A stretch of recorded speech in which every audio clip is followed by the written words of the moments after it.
আল্লাহ ফেরেশতাদের বলেন, আমার বান্দা যখন কোনো পাপ করার ইচ্ছে করে, তখন তোমরা তা আমলনামায় লিখো না যতক্ষণ না সে ওই পাপটি করে।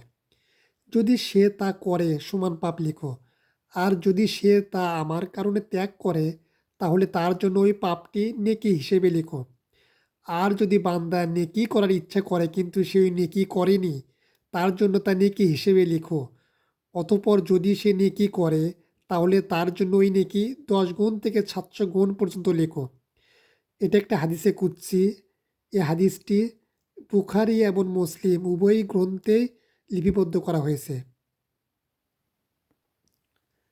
হাদিসে কুদসি হচ্ছে ওই সব হাদিস যে হাদিসের মূল কথা সরাসরি আল্লাহর পক্ষ থেকে এসেছে, কিন্তু কুরআনুল কারিমের আয়াত হিসেবে নাজিল করা হয়নি, বরং আল্লাহ রাসূল সাল্লাল্লাহু আলাইহি সাল্লামকে স্বপ্নের মাধ্যমে অথবা তার অন্তরে ইলহাম করে পাঠিয়েছেন।